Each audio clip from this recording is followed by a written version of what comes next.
वाहिगुरु जी का खालसा वाहिगुरु जी की फतेह। गुरु नानक देव जी के जीवन काल से जुड़ी साखियों के लिए हमारे चैनल को सब्सक्राइब करें। चलिए अपने आज के एपिसोड को आगे बढ़ाते हैं। अपनी यात्रा के दौरान एक दिन गुरु नानक देव जी भाई मर्दाना के साथ जंगल में एक पेड़ की छाया के नीचे बैठे हुए थे और कीर्तन करने में ध्यान लगा रखा था। भाई मर्दाना जी रबाब बजा रहे थे। गुरु नानक देव जी सतगुरु शब्द का गायन कर रहे थे। कीर्तन को पूरा करने के बाद भाई मर्दाना ने गुरु नानक देव जी से सवाल किया कि आप हमेशा कहते हैं परमात्मा कण कण में विराजमान है, वो सभी जगह है, तो अगर भगवान सभी जगह है, कण कण में मौजूद है, तो हमें दिखता क्यों नहीं है? तब गुरु नानक देव जी ने मर्दाना से कहा, जब हम दूर की किसी वस्तु को देखते हैं तो उस वस्तु को देखने के लिए हमें पूरी तरह से ध्यान लगाना पड़ता है, तब जाकर हमें वो वस्तु दिखाई पड़ती है। ऐसे ही जब हम अपना पूरा ध्यान अकाल पुरख पर लगा देंगे और उसके नाम का सिमरन करेंगे, तब जाकर ही अकाल पुरख हमें दिखाई दे सकता है। ये सुनकर भाई मर्दाना ने कहा, गुरुजी, मैंने भी ध्यान करने की बहुत कोशिश की है, लेकिन आज तक मुझे सफलता नहीं मिली। मैंने बहुत बार ध्यान लगाने की कोशिश की है, लेकिन ध्यान नहीं लगा पाता। तो अब आप मुझ पर कृपा करें ताकि मैं ईश्वर का अनुभव करूं और मुझे अंदर से उनका आभास हो। गुरु नानक देव जी ने जवाब देते हुए कहा, तुम भी समझदार हो, होशियार हो, तुम भी ध्यान करने की कोशिश करो, तुम्हें भी ईश्वर का आभास जरूर होगा। ये सुनकर भाई मर्दाना ने गुरु नानक देव जी से कहा, गुरुजी, आप तो जानते ही हैं कि मैं दिन रात आपके साथ ईश्वर के भजन गाता हूँ और रबाब बजाता हूँ। जैसा आप कहते हैं वैसा ही करता हूँ, लेकिन फिर भी मुझे ईश्वर का आभास क्यों नहीं हुआ? तो गुरु नानक देव जी ने कहा, मर्दाना, तुम रबाब बजाते हो, ईश्वर के भजन गाते हो, और जब भी कोई आसपास दूसरा कोई सरगम बजा रहा होता है तो तुम आसानी से बता देते हो कि कौन सी सरगम बजा रहा है और किस धुन में बजा रहा है।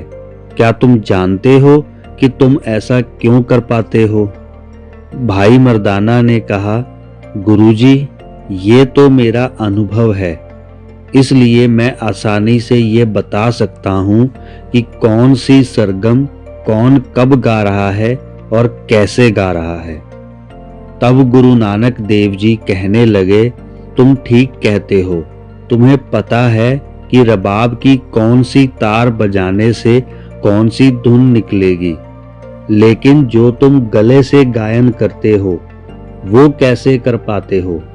क्योंकि गले में तो कोई भी तार नहीं है, सभी का गला एक समान है, फिर तुम ही क्यों सही सरगम गा पाते हो? गुरु नानक देव जी ने कहा, ये सब तुम इसलिए कर पाते हो क्योंकि तुम्हें अनुभव है। तो ऐसे ही मर्दाना, जब तुम ईश्वर का सिमरन सच्चे दिल से, सच्चे मन से करोगे तो ईश्वर का नाम तुम्हारे मन में बैठ जाएगा। ये सुनकर भाई मर्दाना कहने लगे कि गुरुजी, संगीत तो मेरे मन में बैठ चुका है, परंतु ईश्वर नहीं। ईश्वर कैसे मेरे मन में आएगा? तब गुरु नानक देव जी ने भाई मर्दाना को कहा, मर्दाना, अब तुम सो जाओ, इसका जवाब तुम्हें सुबह मिल जाएगा। जब अगली सुबह हुई तो गुरु नानक देव जी ने भाई मर्दाना को एक पत्थर दिया और कहा कि जाओ इसे बेचकर भोजन का प्रबंध करो। भाई मर्दाना उस पत्थर को लेकर सालिस राय के पास गए, जो कि एक जोहरी था। जब भाई मर्दाना उसके पास गए तो उसका जो नौकर था उसने सालिस राय से कहा, मालिक, आपने आज तक पता नहीं कितने हीरे, पन्ना, मोती और कीमती जेवरों की परख की है। आप तो देखकर ही बता देते हैं कि वह कीमती है या नहीं, तो मात्र देखने से ही उसकी कीमत का अंदाजा आप कैसे लगा लेते हैं। मैं भी आपके साथ यहाँ पर रोज बैठता हूँ, हर रोज हीरे और जेवरों को देखता रहता हूँ, लेकिन आज तक मुझे तो पता नहीं चला कि कौन सा कीमती है और कौन सा नहीं। अपने नौकर की ये बात सुनकर सालिस राय ने कहा, इसमें कौन सी बड़ी बात है, ये सब चीजें तो अनुभव से आती हैं। जिस दिन तुम्हें भी अनुभव हो जाएगा, तुम भी देखकर बता दोगे कि कौन सी चीज कीमती है और कौन सी नहीं, और तुम उसकी कीमत का अंदाजा भी लगा दोगे। ये सुनकर नौकर ने कहा कि मालिक, क्या कोई ऐसा तरीका है जिससे कि मैं ये आसानी से सीख पाऊं कि कौन सा जेवर असली है या नकली और उसकी क्या कीमत होगी। ये सुनकर सालिस राय ने कहा, क्यों नहीं, तुम भी देख सकते हो, लेकिन इसके लिए तुम्हें अपना अनुभव बढ़ाना पड़ेगा। अपना ध्यान काम पर केंद्रित करो और रोज हीरे और कीमती जेवरों को देखो। एक दिन ऐसा आएगा, तुम्हें भी सब कुछ पता चल जाएगा कि कौन सा कीमती है और कौन सा मात्र एक पत्थर है। जब सालिस राय ये बात नौकर को बता रहे होते हैं, तो वहीं दूसरा नौकर सालिस राय के पास आया और कहने लगा, मालिक, कोई परदेसी आया है और उसे जल्दी है, वो आपसे मिलना चाहता है। तो सालिस राय और नौकर तुरंत परदेसी यानी के भाई मर्दाना से मिलने पहुंचे। जब सालिस राय की मुलाकात भाई मर्दाना से हुई, तो सालिस राय ने कहा, आइए, आपका मेरी दुकान पर स्वागत है, बताइए आप क्या खरीदना चाहते हैं। ये सुनकर भाई मर्दाना ने कहा, मैं यहाँ कुछ खरीदने नहीं आया हूँ, बल्कि मैं तो यहाँ पर कुछ बेचने आया हूँ, जिसे बेचकर मैं अपने लिए और अपने गुरु के लिए भोजन का प्रबंध करना चाहता हूँ। ये सुनकर सालिस राय ने कहा, मुझे बताइए कि आप क्या बेचना चाहते हैं। भाई मर्दाना ने जैसे ही गुरु नानक देव जी का दिया हुआ पत्थर सालिस राय को दिखाया, तो वह हैरान हो गया और बोला कि हे ईश्वर, आपका धन्यवाद।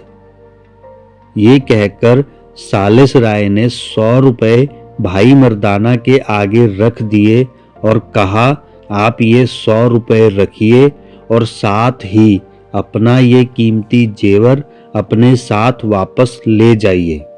ये सुनकर भाई मर्दाना ने कहा, आपका बहुत बहुत धन्यवाद कि आपने मुझे 100 रुपए दिए, लेकिन ये पत्थर मैं अपने साथ वापस कैसे ले जा सकता हूँ, क्योंकि इसके लिए ही आपने मुझे 100 रुपए दिए हैं, तो मैं इसे वापस कैसे लेकर जा सकता हूँ।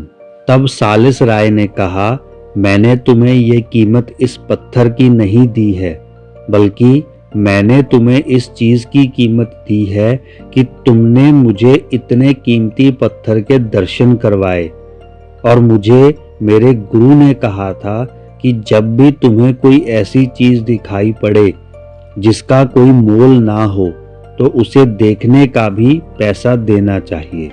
भाई मर्दाना और सालिस राय की बातें सुनकर नौकर ने कहा, मालिक, मुझे भी देखने की आज्ञा दें, मैं भी देखना चाहता हूँ कि ये क्या है।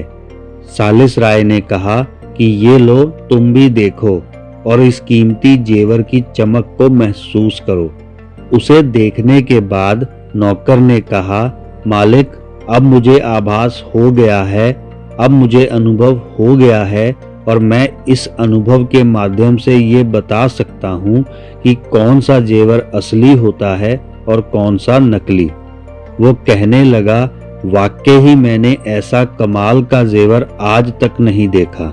उनकी सारी बातें सुनकर भाई मर्दाना कहने लगे कि ओ भले लोगों, मैंने तो सोचा था कि मेरे गुरु के दिए हुए पत्थर को मैं इस गांव के किसी अमीर आदमी को दे दूंगा और उसका बच्चा इस पत्थर से खेलेगा और हमारी 2 वक्त की रोटी का प्रबंध हो जाएगा। भाई मर्दाना ने कहा, सबसे पहले मैं इसे लेकर सब्जी वाले के पास गया और मैंने उसको कहा, मुझसे ये पत्थर ले लो और कुछ सब्जी मुझे दे दो।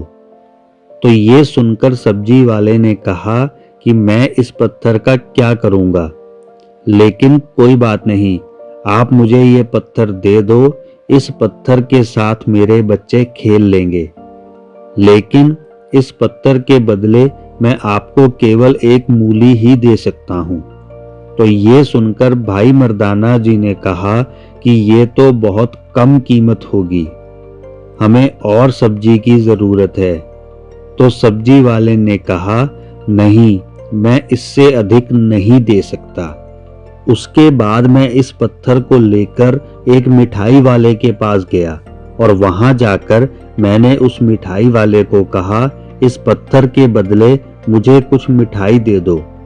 तो उस मिठाई वाले ने कहा, इसके बदले मैं तुम्हें थोड़ी सी मिठाई दे सकता हूँ, अगर लेनी है तो ले लीजिए, नहीं तो यहाँ से चले जाइए। उसके बाद मैं इस पत्थर को लेकर एक कपड़े वाले के पास गया और उसने मुझे कहा कि मैं इस पत्थर का क्या करूँगा। चलो कोई बात नहीं, इसे मुझे दे दो, इसके साथ मेरे बच्चे खेल लेंगे, लेकिन इसके बदले में तुम्हें केवल कपड़े का एक टुकड़ा दे सकता हूँ।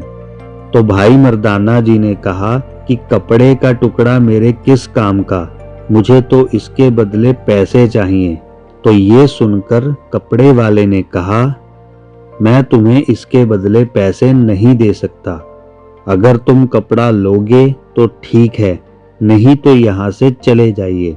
उसके बाद मैं आपके पास आया तो आपने मुझे केवल इसे देखने के ही इतने पैसे दे दिए, मुझे तो केवल भोजन के लिए पैसे चाहिए थे। ये सुनकर सालिस राय ने कहा, भाई, मैंने तो आपके इस कीमती पत्थर के दर्शन करने की कीमत दी है, और अगर आप भोजन की बात कर रहे हैं तो मैं आपके लिए और आपके गुरु के लिए भोजन का प्रबंध भी करवा देता हूँ। उसके बाद जब भाई मर्दाना गुरु नानक देव जी के पास आए और भाई मर्दाना ने उस कीमती पत्थर को और उन 100 रुपयों को गुरु नानक देव जी के सामने रखा और कहा कि गुरुजी, मैं तो इसे मामूली पत्थर समझ रहा था, लेकिन ये तो कीमती जेवर निकला। ये लीजिए। एक बड़े सुनार ने इस कीमती पत्थर को देखने के ही मुझे 100 रुपए दे दिए और साथ में कहा कि ये जेवर तो अमूल्य है, इसका कोई मोल नहीं। ये सुनकर गुरु नानक देव जी ने कहा, मर्दाना, ये सब देखने का नजरिया है, उस नजरिए पर निर्भर करता है। जिसके पास इसे देखने का नजरिया ही नहीं, वो इसकी कीमत क्या लगा पाएगा। मर्दाना, अब तुम ही देख लो, जिसके पास इस कीमती पत्थर को देखने की परख थी, उसने देखने मात्र के ही 100 रुपए दे दिए, और जिसके पास इसे देखने की दृष्टि ही नहीं थी, उन्होंने तो सब्जी, कपड़ा, मिठाई देने से भी इनकार कर दिया। गुरु नानक देव जी भाई मर्दाना से कहने लगे, इसी प्रकार जब तुम ईश्वर को अनुभव करने की सोच और नजरिया पा लोगे तो ईश्वर का आभास होगा और अकाल पुरख की प्राप्ति होगी। ये सुनकर भाई मर्दाना समझ गए कि उन्हें भी भगवान का आभास कैसे होगा और उसके लिए उन्हें क्या करना होगा। अगर आपको इस वीडियो से कुछ सीखने को मिला हो तो वीडियो को लाइक करें, कमेंट करें और साथ में इस वीडियो को ज़्यादा से ज़्यादा शेयर करें। इसी तरह के और वीडियोस के लिए हमारे चैनल को सब्सक्राइब ज़रूर करें। वाहेगुरु जी का खालसा, वाहेगुरु जी की फतेह।